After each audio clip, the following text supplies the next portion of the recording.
I'm back with another video. Today I am going to be telling you my top 10 list of my favorite and best movies I've ever seen.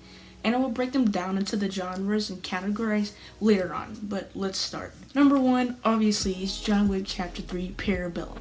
It's epic, the theming is beautiful, it is executed perfectly, the acting is on point. It released May 9th, 2019 in Brooklyn. The director of John Wick is Chad Stahelski. It made a box office amount of $326.7 million, I believe, somewhere around that. The producers are Basil Lewinek and Basil Lee, I think. No, Eric Lee. There's so much action and it's back to back and it's just amazing. John Wick franchises are amazing, but out of all 3 movies that there has been, the Chapter 3 Parabellum has obviously been the best. Basically, it goes on and just extends from the basic story. There's going to be a 4th one. I don't know the name of the story.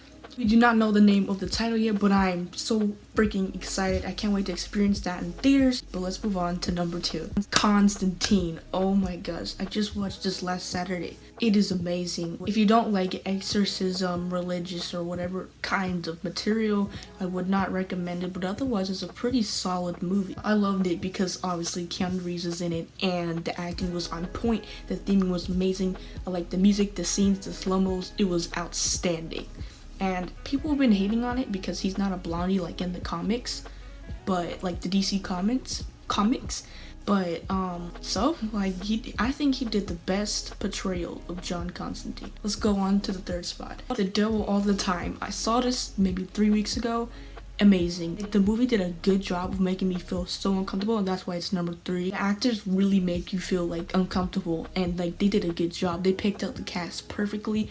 Loved the theming, the storyline, everything about it. That is why it's number 3 for me. Now, The Devil All the Time is a Netflix original film, so it hasn't really made a box office amount because, COVID-19, but if it did, it probably would make a lot. The director is Antonio Campos. Original stories by Donald Ray Polak. I think that's how you say it. Check it out.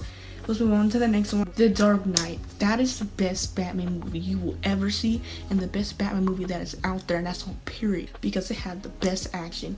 It had the best actors. Heath Ledger, best Joker ever. That's why this spot is number 4 for me. And you're probably like, what about John Wick? Yeah, but the thing with John Wick is his action and stuff, and The Dark Knight, they're like 2 completely different movies. John Wick is not DC. Batman is DC, so I kind of keep it like that, and it's different. That's why I'm going to put them in categories later on, but I'll go into that later. It released July 18, 2008 in America. The director is Christopher Nolan. It made a box office amount of $1.005 billion in the US. Let's move on to number 5, The Joker, but I'm not talking about any Joker. I'm talking about Joaquin Phoenix's Joker, the one that released in 2019. This movie is number 5 because it is so dark, it is so sinister. It was uncomfortable to watch. It was phenomenal. It was beautiful. The writing was astonishing. Joaquin Phoenix did a good job of portraying the Joker. Like, he lost a lot of pounds for this role, and if you see him now, he gained a lot of weight. But he lost a lot of weight for that role. He ate an apple a day, and he got himself ready for that role, and that's why it was amazing. It released October 4th, 2019 in the US. The director is Todd Phillips. It made a box office amount of $1.74 billion in the US. Anyway, check it out. It is amazing. Number 5 for me because of the darkness. Let's move on to number 6 spot. No Country for Old Men. Wow. This one, the main guy in the story, what's his name? The main person in the story just creeps me the freak out, and it is an awesome Western tale. I don't know if it's real, but it's really cool. Directors are Ethan and Joel Coen. The story is by Cormac McCarthy. I think that's how you say it. Beautiful Western movie. Watch it. It is worth it.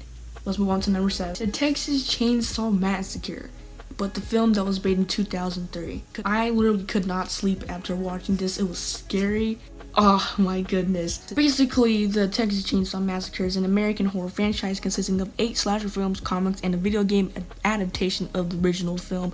You can go in and do your research on that because I don't want to make this too long. It is pretty crazy. There's a lot of casts. Oh my gosh. I will not say them all because it's just a lot, but check it out. Let's move on to number 8. Surviving the Game. Basically, this movie is about a homeless guy. He's trying to find a job opportunity. He goes to these weird, people who to hunt people, basically. because the job originally was supposed to be hunting, but apparently you hunt humans, and you know, it just goes on. The movie goes on with Mason, the person who's being hunted. He's running away from these bad guys and stuff, and you know, trying not to die and survive, you know, and then he ends up killing them. You know, it's a good movie. You need to check it out. It's really cool. Released in 1994. You need to check it out. It released April 15th, 1994. The director is Ernest Dickerson. Screenplay is by Eric Berndt. I think that's how you say it. It made a box office amount of $7,727 million in the US, and the budget it made about $7.4 million. Yeah, check it out. It's awesome. Let's move on to number 9, Secret Window. I say it's a very underrated movie for what it is. It's about this guy who Johnny Depp plays in this movie, so check that out. But this guy, this is where he writes stories. Basically, he's an author, and this guy comes to his house. He's like, hey, you stole my story, because he's writing a certain story, and the movie just goes on about like him finding out how this guy knows about the story, how he stole it, how he got in his house, and it's just like creepy and cool, and just the whole like plot twist at the end, just mind-blowing. It released March 12, 2004 in the US. The director is David Coep. I think that's how you say it. The story is by Stephen King, so you know you need to watch this if it's by Stephen King. Speaking of Stephen King, It Chapter 2.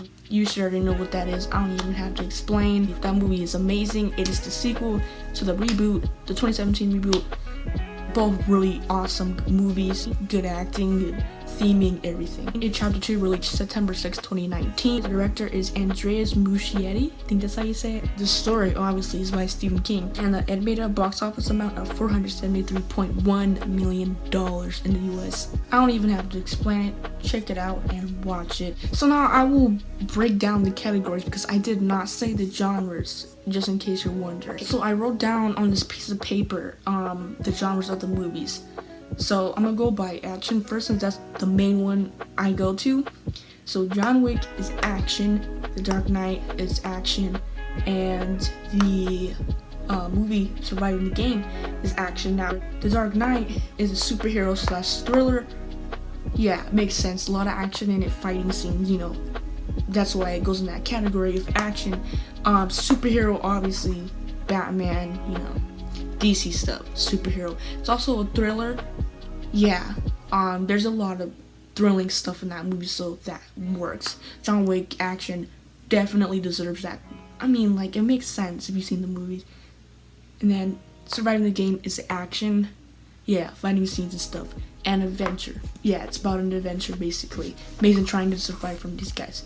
So, those are the genres. Now, Constantine, The Devil All the Time, No Country for Old Men, and Secret Window, and It Chapter 2 are all classified as thrillers, but they're different.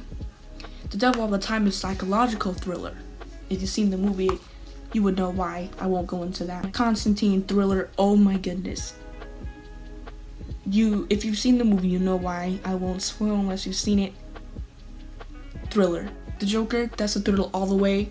Deserves that category, makes sense. Country for Old Men obviously is a thriller, but it's a western thriller, so it's kind of different, but it's still a thriller. Secret Window, that's a thriller too, because there's a lot of thrilling stuff in that movie. And It Chapter 2, thriller, because, you know, you've seen it, you know. Last one I have, Texas Chainsaw Massacre, that's horror. Obviously, that's horror if you can't sleep after watching it.